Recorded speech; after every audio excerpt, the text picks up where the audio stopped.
ça va être laborieux.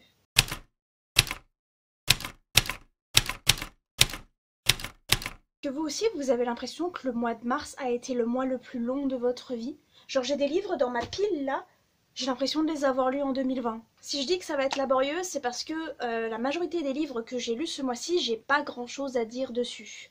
Et j'ai peur de pas vous donner envie de les lire ou de même pas vous donner envie de pas les lire, j'ai un peu peur que ça serve à rien. Il y a un livre qui m'a plu, donc celui-là j'espère vous en faire une bonne review, et il y en a un qui a été une déception totale. Et je sais pas trop comment en parler sans que ça sonne comme de l'acharnement, donc je vais essayer de faire ça de manière factuelle.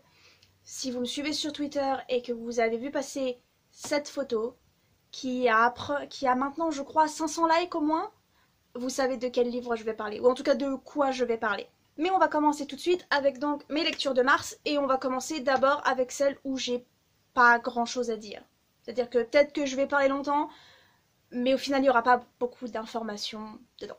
J'ai lu I Would Leave Me If I Could de Halsey, qui est une chanteuse que j'adore, et une chanteuse que j'adore principalement pour ses paroles, et du coup je m'étais dit, bah c'est super, si t'aimes ses paroles, si ses paroles te parlent, son recueil de poésie devrait te parler aussi. Ici, il y a un truc que j'ai appris de cette lecture, c'est que vraiment je ne comprends rien à la poésie. C'est-à-dire que je comprends de quoi elle parle. Je comprends que ça parle de violence sexuelle, je comprends que ça parle d'amour, que ça parle de sexe, que ça parle de sa recherche de savoir qui on est, de son orientation sexuelle. Il y a sûrement quelques poèmes aussi qui parlent de son envie d'avoir des enfants, peut-être même de sa fausse couche. Celui-là, je l'ai peut-être pas vu passer. Mais voilà, donc c'est-à-dire que y a des fois je comprends de quoi ça parle, des fois je comprends pas de quoi ça parle, mais en règle générale, même quand je comprends de quoi ça parle, je comprends pas où elle veut en venir.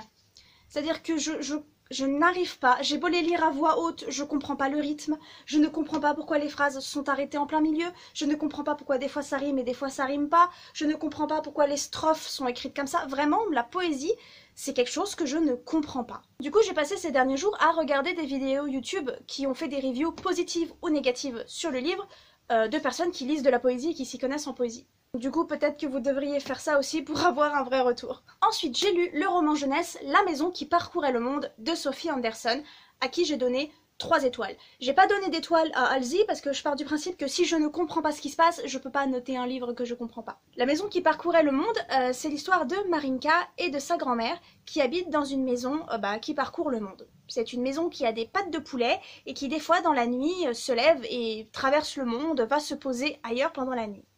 La grand-mère de Marinka est une Baba Yaga. Alors je ne connais pas du tout les légendes autour des Baba Yaga, donc je sais pas si le livre en parle bien ou pas. Mais en tout cas, la grand-mère de Marinka, elle est la gardienne de la porte. C'est une porte dans la maison qui sert à guider les morts vers l'autre monde. Et donc quand on meurt, les gens viennent toquer à la porte de la maison. Ils font la fête avec Marinka et avec Baba Yaga pour se rappeler de leur vivant, pour bien accepter le fait qu'ils sont morts. Ils font un dernier repas, ils font tout ça, et ensuite ils traversent la porte. Ça, c'est le travail de Baba, donc la grand-mère qui s'appelle Baba. Et Marinka, techniquement, elle va être la prochaine gardienne de la porte quand Baba ne reviendra pas. Sauf que Marinka, elle, ce qu'elle veut, c'est vivre avec les vivants. Elle, ce qu'elle veut, c'est être une petite fille normale et se faire des amis. Et se faire des amis, c'est très compliqué quand un matin, on se réveille et on n'est plus au même endroit de jour en jour, où la maison s'est levée pendant la nuit et puis elle s'est barrée, quoi, pour aller trouver d'autres morts. Et puis elle veut pas être avec les morts. Elle veut avoir une vraie vie, elle veut pas être gardienne de la porte. Et donc tout tourne autour de ça, de Marinka, qui veut se faire des amis, qui est fascinée par le monde des vivants.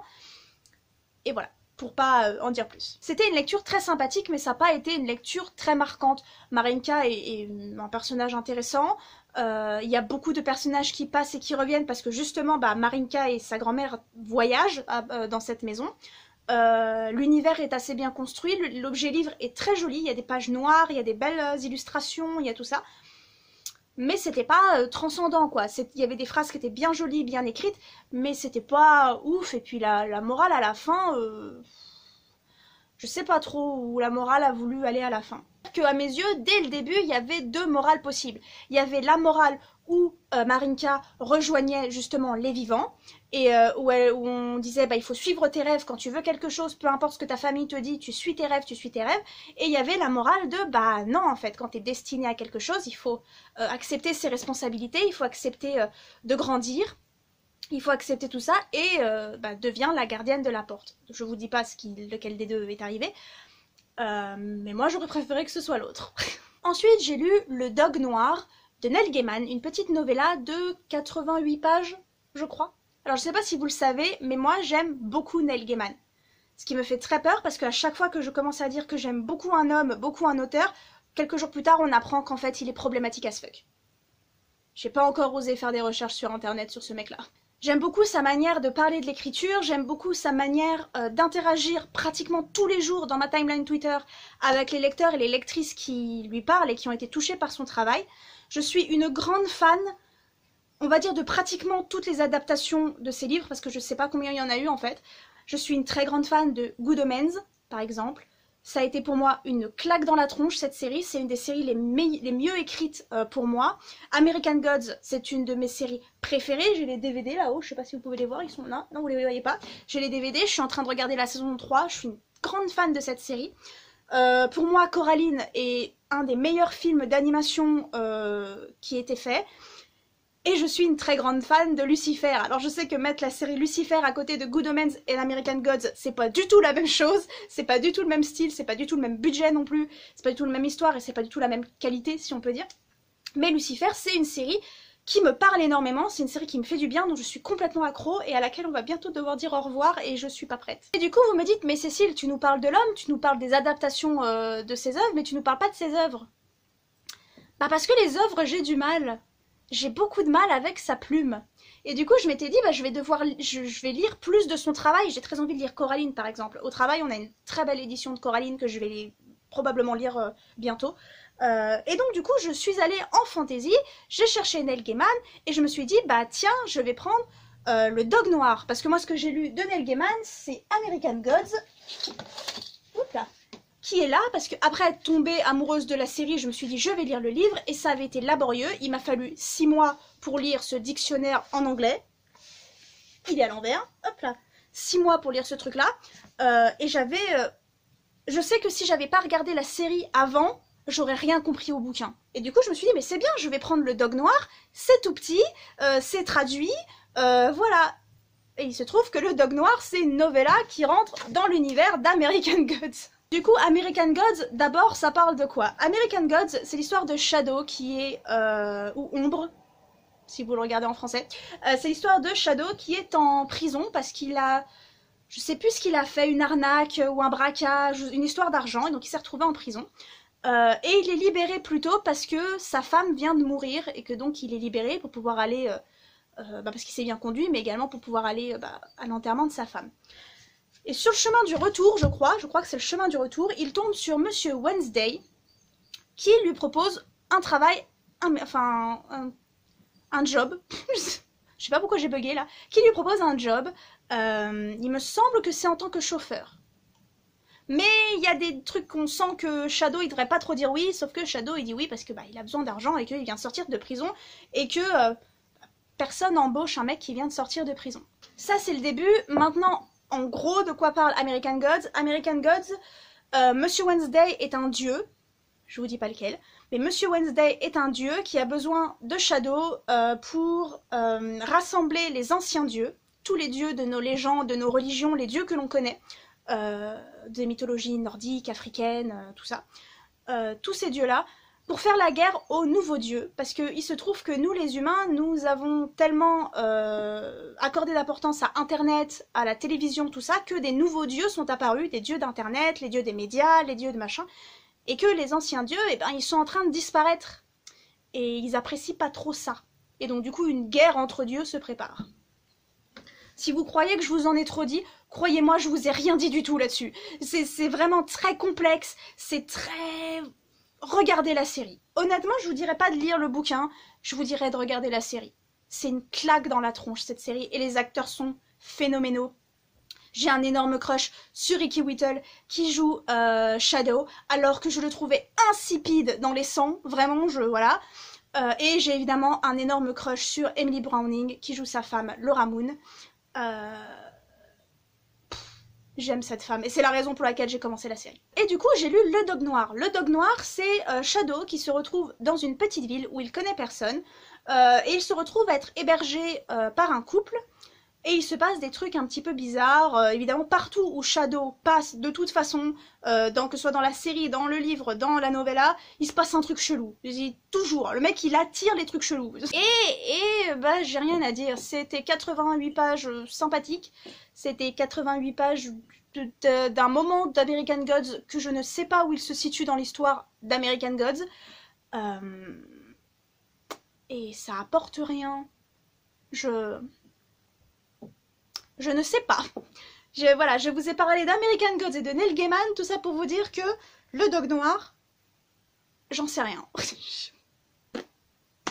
Je ne sais pas du tout. Et enfin, on passe à la partie un petit peu plus intéressante de cette vidéo. D'abord, mon coup de cœur du mois, When We Were Magic de Sarah Gailey. Alors si je vous le mets là, comme ça c'est mieux. C'est à l'endroit? Oui, c'est bon.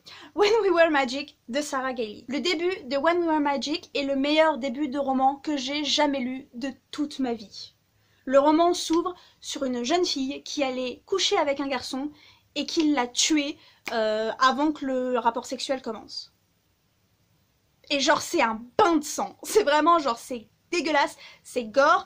Je ne vous dirai pas quelle partie de son corps a explosé, quoique vu que dit comme ça vous vous en doutez sûrement. Mais voilà, le début ça commence comme ça. C'est une jeune fille qui est dans une chambre, à moitié nue, au-dessus du corps du mec qu'elle vient de tuer, parce qu'il se trouve qu'elle a des pouvoirs magiques et qu'elle a tellement stressé qu'elle a tué ce jeune homme. Et donc du coup l'histoire commence ainsi, sur cette scène-là, et le moment où elle appelle ses copines qui font également de la magie, pour l'aider à gérer ce qui se passe. C'est un roman assez lent, c'est un roman où il se passe pas forcément grand chose, où il n'y a pas forcément beaucoup de plot twist, mais c'est un roman qui développe extrêmement bien ses personnages. C'est un roman avec des jeunes femmes queer, des scènes vraiment mignonnes, c'est très bien écrit, c'est vraiment, il y a une vraie beauté dans la plume, c'était une très très très bonne histoire. Et je suis d'accord que je l'ai noté 5 étoiles, alors attendez que je le retrouve, 4 étoiles.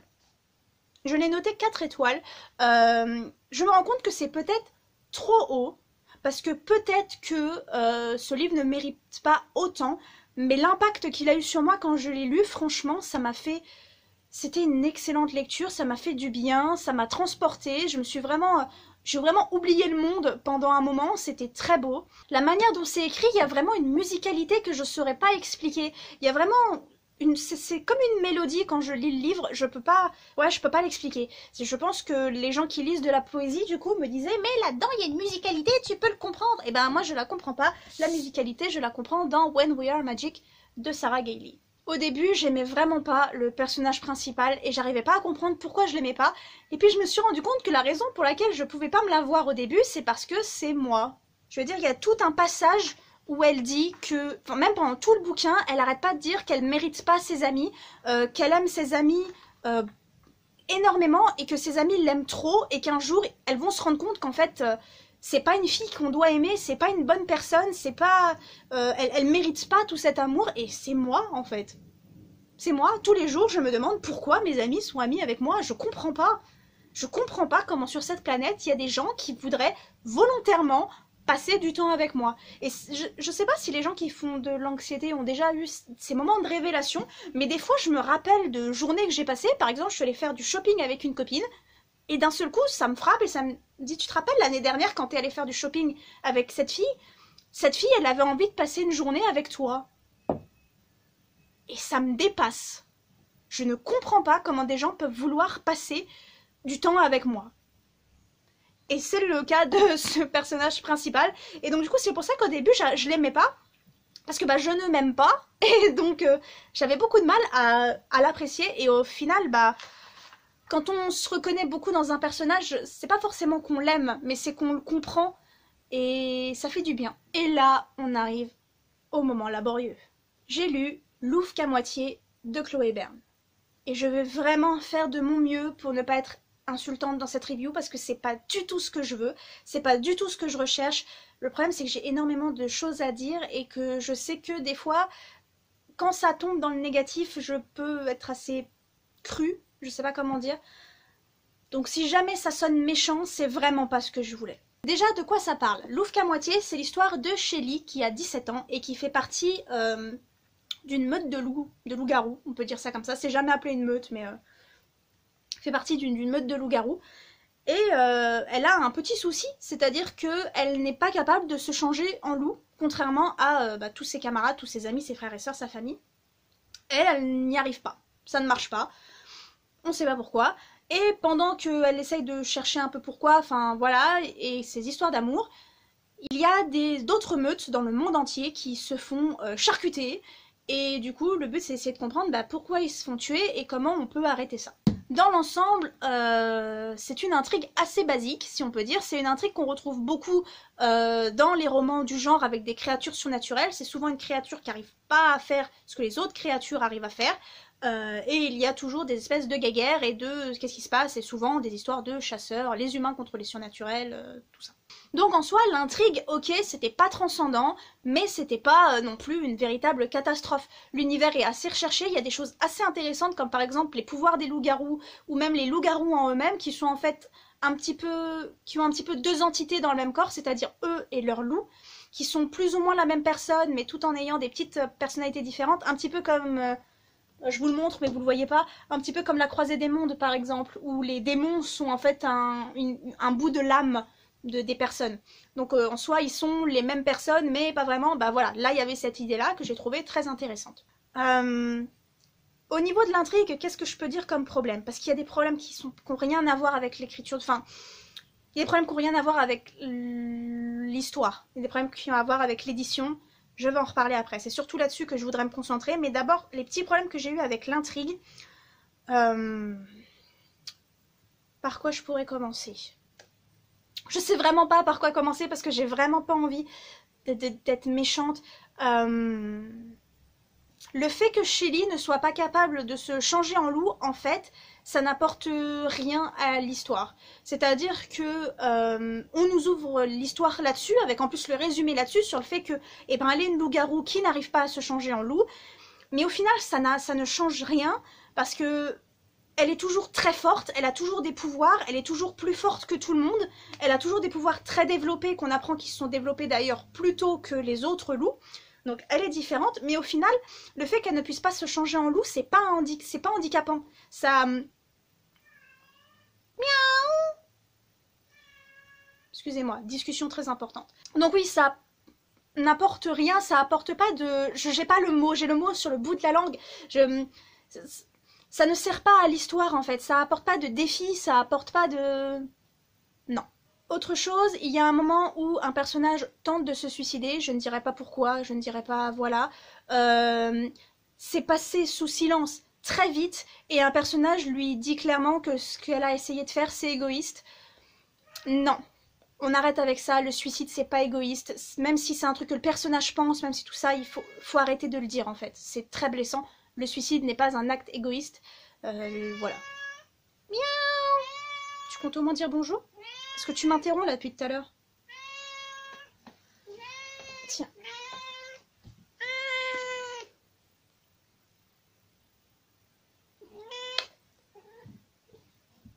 C'est bon? T'as fini de râler?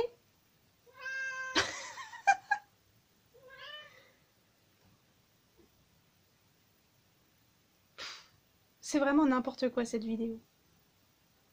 Qu'est-ce que tu fais? C'est mon verre d'eau ça.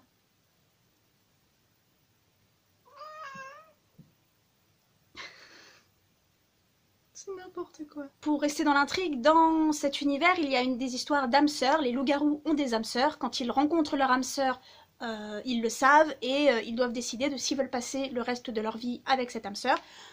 Shelly donc rencontre son âme sœur Gaëlle dans le livre et c'est très rapide, ils sont en couple très vite, ils sont red-dingues l'un de l'autre très vite et je peux comprendre l'idée que comme ce sont des âmes sœurs, voilà, c'est censé être un lien fort, mais moi ça m'a pas plu personnellement. Et moi mon amour, mon cœur, mon chéri à toutes les répliques, mais ça c'est de ma faute, hein. Pour moi l'amour c'est un concept fumeux, je comprends pas le délire. Ah, j'arrive pas à dire où je veux en venir avec ça. Où je veux en venir, c'est que Shelly et Jessica sont les meilleures amies du monde. Et le jour où Gaël arrive, Shelly sait que Gaël est son âme sœur, elle le sent directement. Mais Jessica a un petit crush sur lui. Et quand elle apprend que Shelly et Gaël sont ensemble, elle décide d'utiliser ses pouvoirs de loup-garou, car c'est elle aussi une loup-garou, pour hypnotiser Gaël, coucher avec lui et envoyer un message à Shelly pour qu'elle les voit en train de coucher ensemble. De 1, c'est une trope qui a été faite et refaite, bon encore là, pourquoi pas, ça peut poser aucun problème. De 2, si Jessica sait ce que c'est qu'une âme sœur, elle aurait probablement pas dû prendre la mouche comme ça, elle aurait dû savoir en fait que, ok, t'as un crush sur lui, mais puisque t'es une loup-garou aussi, tu sais ce que c'est que le concept d'une âme sœur, voilà, ça devrait pas te déranger plus que ça.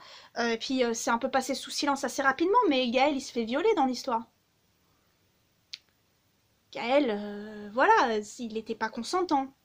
Et même si on en parle un petit peu, c'est vite passé sous silence. Et du coup, spoiler, Shelly éclate la gueule de Jessica et la tue. Sous les yeux du frère de Jessica qui semble s'en remettre très vite. Du coup, j'ai un peu décroché. Et ensuite, Jessica avait beau être une mauvaise personne, une traîtresse, tout ce qu'on veut, les putes, les pétasses et les traînées, c'est un truc que je peux plus voir dans les bouquins. J'en ai marre qu'on insulte les femmes avec des termes qui critiquent la sexualité des femmes en fait. C'est peut-être que personnel, j'en sais rien, dites-moi dans les commentaires. Mais en gros, tout ça là, tout ce que je viens de vous dire, en fait, ce ne sont que des avis, ce n'est qu'un avis, c'est un problème sur l'intrigue. Ce qui m'a vraiment sorti de ma lecture, c'est tout le travail éditorial. Et là, je vais faire de mon mieux. Pour rester factuel, on est sur le même disclaimer. Louvre qu'à moitié a été édité à compte d'auteur. Alors, les éditions Baudelaire disent c'est un compte hybride, parce qu'en réalité, ils disent que l'auteur ne paye pas 100% des frais. Qu'apparemment, il y a un partage des frais. Pour moi, c'est du compte d'auteur, mais soit. Il existe apparemment des maisons d'édition à compte hybride. Je ne le savais pas. Compte d'auteur, je vous en ai parlé dans ma dernière vidéo, normalement si tout ça sort dans l'ordre que j'ai prévu. Ce sont des maisons d'édition où c'est l'auteur qui paye la correction, c'est l'auteur qui paye la couverture, c'est l'auteur qui paye tout ce qu'il a à payer. Et s'il ne le paye pas, c'est à l'auteur de faire appel à des services par exemple de ses amis. C'est pas rare que pour le compte d'auteur, par exemple, l'auteur n'ait pas payé une correction, mais un de ses amis l'ait relu. Pour Louvre qu'à moitié, à la fin, il y a des remerciements envers une correctrice. Donc je ne sais pas si cette correctrice était une amie, je ne sais pas si cette correctrice a été payée, je ne sais pas comment ça se passe, j'ai pas envie de... voilà. Mais ce qu'il faut savoir, c'est que les maisons à compte d'auteur sont beaucoup moins regardantes sur l'histoire qu'une maison d'édition à compte d'éditeur, parce que si des frais sont à la charge de l'auteur, la maison d'édition, si vous vendez aucun livre, elles s'en moquent, elles ne font aucune perte. Elle ne fait plutôt aucune perte. Et du coup, ça se sent dans le livre. En tout cas, c'est ce que je suppose qui s'est passé. J'ai pas envie que quelqu'un des éditions Baudelaire débarque dans la vidéo et me dise c'est pas du tout comme ça qu'on fonctionne. Moi, compte d'auteur, je pense à ça et quand je lis le livre, ok, il y a sûrement eu une correction, je ne sais pas comment était le texte de base et je ne sais pas à quel point l'autrice a corrigé et la correctrice a corrigé, mais il y a encore énormément de corrections à apporter à ce bouquin. Et c'est dommage parce que même si j'ai pas trop aimé l'intrigue, ça reste une histoire qui peut plaire à des adolescentes ou des personnes qui lisent du young adulte. Ça reste une histoire basique oui, mais qui du coup plaît en fait. Des intrigues qui plaisent, il y a une relation amoureuse, des loups-garous, il y a une guerre, enfin voilà. Mais on est très vite sorti de l'histoire par le manque de correction. Quand je parle de manque de correction, je parle pas de faute d'orthographe, de grammaire, de syntaxe et tout ça. Il faut arrêter de penser que les correctrices et correcteurs, d'ailleurs professionnels, ne corrigent que ça. Ils corrigent énormément de choses. Pour ce qui est de la grammaire, la conjugaison, l'orthographe, s'il y avait des fautes, ça je peux pas vous le dire parce que moi je suis une bille. Je n'y arrive pas, je ne suis pas douée en orthographe et donc je ne lis aucune faute. Quand j'ai lu Le Prieuré de l'Oranger par exemple, moi j'ai rien vu. Et j'ai plein de personnes qui sont ensuite venues me voir en me disant il y a des erreurs dans le prieuré de l'Oranger. Moi, ça m'est passé au-dessus complètement. Mais il n'empêche que le livre est bourré de répétitions, est bourré de paraphrases, de passages à vide, d'incohérences. Enfin, des incohérences, j'en ai trouvé une, vraiment. Voilà, il y en a vraiment une qui m'a sauté aux yeux. Et il manque de la ponctuation. Enfin, c'est pas qu'il manque de la ponctuation, c'est qu'il y a énormément de points qui auraient dû être des points d'interrogation. Oui, il y a énormément de paraphrases et de répétitions. Je sais pas si je vous en retrouverai là de tête. Je sais qu'il y a un endroit, enfin qu'il y a un passage où mal à l'aise et à l'aise sont répétés 4 fois dans le même paragraphe, voire des fois même dans la même phrase. Dès le prologue, à la fin du premier paragraphe, il y a une phrase qui est « Pour l'instant, on ne trouve pas d'autres espèces qui se sont montrées au grand jour, enfin, pour l'instant ». Dans la même phrase, vous avez « pour l'instant » en fait. Dans la même phrase. Ça, c'est quelque chose qui aurait dû être corrigé. Il y a également, pour en citer un autre, il y a également un paragraphe où le mot « hamster » et « donner des nouvelles » ou « ne plus donner de nouvelles » sont répétés 2 fois pour hamster et 3 fois pour ne plus donner de nouvelles dans le même paragraphe qui au final est fait de 3-4 phrases qui ne sont que des paraphrases des autres. Vous voyez ce que je veux dire? Ce paragraphe aurait pu être résumé en une phrase, en fait. Les dialogues sont pas forcément fluides et les dialogues sont pas forcément cohérents non plus. Je vous remets cette capture d'écran. Il me semble pas avoir raté une information disant que les loups-garous, malgré leur pouvoir, sont doués d'une capacité de parole très tôt dans leur vie. Si je suis passée à côté de l'information, je suis désolée. Mais j'ai partagé donc ce passage parce que le personnage est en plein flashback, entre guillemets, et donc la narration et les dialogues sont racontés par une enfant de 2 ans, et les phrases sont les phrases d'une adolescente, en fait. C'est-à-dire que même un gamin de 10 ans, on m'a dit, moi je connais pas beaucoup d'enfants, hein, on m'a dit que déjà un enfant de 2 ans ne parle pas du tout comme ça, mais que même un gamin de 6-7 ans, c'est déjà compliqué, en fait. Il y a énormément de scènes qui l'on lit 3 fois. La scène... la scène où Gaël se fait violer et où il doit expliquer ce qui s'est passé, on lit la scène, on lit plus ou moins la scène, on la devine, le viol n'est pas décrit, mais on voit la scène quand il se réveille, donc on sait ce qui s'est passé, puis ensuite il va aller voir tel personnage et lui raconter ce qui s'est passé, puis ensuite il va aller voir tel personnage et lui raconter ce qui s'est passé, et on a à chaque fois un monologue où c'est « écoute, je vais t'expliquer, il s'est passé ça, il s'est passé ça », et ça c'est le genre de truc qui arrive plusieurs fois, par exemple quand Shelly découvre son âme sœur et que Jessica a des vues sur son âme sœur, elle sèche les cours et donc on a la scène où elle sèche les cours et ensuite elle doit expliquer à 2-3 personnes après ce qui s'est passé, encore une fois dans un bloc de dialogue où elle répète exactement ce qu'on a déjà lu. Et des fois, on a des dialogues qui nous expliquent de nulle part une légende ou quelque chose que on sait pas, que ça sort un petit peu de nulle part comme un cheveu sur la soupe, ça se dit ça qui sort un petit peu de nulle part. Et comme ça également dans un bloc de dialogue et même un monologue et ouais, au niveau du rythme c'est pas ouf, au niveau des répétitions c'est pas terrible et je trouve ça dommage en fait parce que c'est quelque chose qu'une correction aurait corrigé. C'est pas une question d'être une mauvaise autrice ou c'est pas une question de tout ça, c'est une question qu'il y a un manque d'un gros travail de correction. Et c'était difficile parce que d'apprécier ma lecture, de même apprécier certains passages qui auraient pu être intéressants, parce qu'en lisant le livre, j'étais en mode bêta lecture. En lisant le livre, à chaque fois, je me faisais comme mes petits commentaires Google Doc, où je me disais « Ah, moi, j'aurais pas dit ça comme ça. Ah, moi, j'aurais coupé la phrase là. » Il y a des phrases qui sont beaucoup trop longues, qui sont pas naturelles, en fait, où il y a trop de virgules. Il aurait fallu les couper en 2-3 phrases. Ouais. J'étais en mode bêta lecture. Je bêtalisais le livre, en fait. Voir s'il y a autre chose dans mes notes. J'ai déjà l'impression de m'acharner un petit peu, donc j'ai pas envie non plus... Ouais. Si, il y a un passage, c'est un genre de truc qui m'énerve un petit peu dans les livres, où le personnage principal se fait capturer par les ennemis, et en 3 secondes, les ennemis lui déclarent tout le plan, en fait, du début à la fin. C'est un truc qui se fait dans beaucoup de livres et dans beaucoup de séries, et je comprends pas, en fait, pourquoi les chasseurs diraient exactement du début à la fin, comme une conversation normale, pourquoi ils cherchent à tuer un tel. Je vous dirai pas qui c'est si jamais vous voulez pas vous faire spoiler, si jamais vous souhaitez le lire, pardon. C'est un truc que je comprends pas. Surtout qu'en plus, la manière dont Shelly se démerde pour leur faire avouer, elle est pas si maligne que ça, elle est pas si poussée que ça. On veut nous faire passer Shelly comme une femme très intelligente, une femme très maligne, peut-être même un peu en avance sur son âge. Et j'aime l'idée, mais je trouve que ça ne se lit pas en fait entre les lignes. Je trouve qu'elle sonne plus comme une adolescente têtue, ce qu'elle peut être, parce qu'elle a 17 ans, c'est une adolescente et elle peut être têtue, hein, c'est pas un problème. Mais le livre ne nous montre pas en fait à quel point elle est badass, entre guillemets. Les fois où elle se bat, c'est pour tuer quelqu'un de sang-froid, et moi j'ai un peu de mal avec l'idée, je trouve qu'il n'y a pas de challenge. Surtout qu'en plus on nous dit que elle est surpuissante, en fait, donc à aucun moment il y a vraiment un challenge, en fait. Tu sais qu'elle va gagner, tu sais qu'elle va s'en sortir, parce qu'elle elle est montrée comme étant cette femme super forte. Alors physiquement, oui, du coup. Physiquement, on nous dit qu'elle pète des gueules, et elle pète des gueules, ça c'est clair. Mais dans son intelligence, je trouve que c'est pas bien amené non plus. Mais là, c'est pas une là, ça fait partie de l'histoire et de l'intrigue, et voilà, je m'écarte un petit peu.